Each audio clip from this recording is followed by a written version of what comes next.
Hi friends. இன்னைக்கு மகாபலிபுரத்துல தென்னிந்திய முதலமைச்சர்கள் மாநாடுன்னு சொல்லி நடந்துச்சு. அமித்ஷா அவங்க தலைமையில.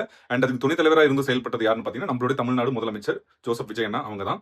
அண்ட் இதுல கலந்துக்கிட்டவங்க பார்த்தீங்கன்னா, இந்த சவுத் ஸ்டேட்ஸ்ல இருக்க கேரளா, கர்நாடகா இதுல இருக்க சீஃப் மினிஸ்டர்ஸ் அவங்க எல்லாமே வந்து பங்கேற்றாங்க. அண்ட் தென் மோர் ஓவர் இதுல வந்து நம்ம சிஎம் விஜய் அண்ணா அவரோட கோரிக்கைகள் உரையா சொல்லியிருந்தாரு. அது என்னன்னு பார்த்தீங்கன்னா, நான் சொல்றேன். போதைப் பொருட்களை தடுக்க மாநிலங்களுக்கு இடையே கூட்டமைப்பு தேவை. அப்புறம் பார்த்தீங்கன்னா, பெங்களூர் மெட்ரோவை ஓசூர் வரை நீட்டிக்க வேண்டும். நீட் தேர்வில் இருந்து தமிழ்நாட்டிற்கு விலக்கு அளிக்க வேண்டும். ஸோ அதாச்சு இந்த நீட் தேர்வுங்கிறது எந்த ஒரு இடத்துலயுமே அவர் வந்து ரெஜிஸ்டர் பண்ணிக்கிட்டே தான் இருக்காரு. சும்மா வந்து எல்லா இடத்துலயும் பேசணும்னு சொல்லி இல்லாம, எந்த இடத்துல பேசினா அதுக்கான வேலை நடக்குமோ, கரெக்ட்டான இடத்துல அவர் முக்கியமா இந்த கோரிக்கையை முன் வச்சுட்டே தான் வந்துட்டு இருக்காரு. அப்புறம் பார்த்தீங்கன்னா, ஆன்லைன் மருந்து விற்பனையை ஒழுங்குபடுத்த வேண்டும்.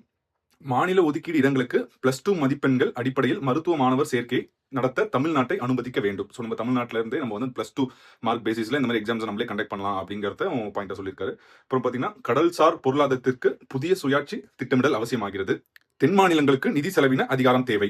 முல்லை பெரியாறு அணையின் நீர்மட்டத்தை 152 அடியாக உயர்த்த வேண்டும். காவிரி விவகாரத்தில் உச்சநீதிமன்ற தீர்ப்பை மதிக்க வேண்டும். மேலாண்மை ஆணையை அதிகாரங்களை அமல்படுத்த வேண்டும். தொகுதி மறுவரையில் தென் மாநிலங்களுக்கு பிரதிநிதித்துவம் குறையக்கூடாது. ஸோ இந்த இடத்துல வந்து ஒரு சிலர் பார்த்துட்டு கர்நாடகா சிஎம் கூட அவர் சிரிச்சு பேசிட்டு இருக்காருன்னு சொல்லிட்டு அவர் என்ன அந்த இடத்துல ஒரு கெஸ்டர் தான் அது. ஓகேங்களா, நம்மள பார்த்து ஒருத்தவங்க பேசுறாங்க போது நம்ம திரும்பி ரியாக்ட் பண்ணி அவங்களுக்கான ஒரு பாசிட்டிவ் சைன் கொடுக்கறதுன்றது காமனான விஷயம். ஆனா அவரு அந்த இடத்துல காம்ப்ரமைஸ் ஆகாம அவங்களுக்கும் நம்மளுக்கும் இருக்க பிரச்சனையை எடுத்து முன் வச்சு பேசியிருக்காருன்றது உண்மையிலேயே வரவேற்கத்தக்க வேண்டிய விஷயம் தான். இவர் நம்மளுக்கான சிஎம். தேங்க்யூ.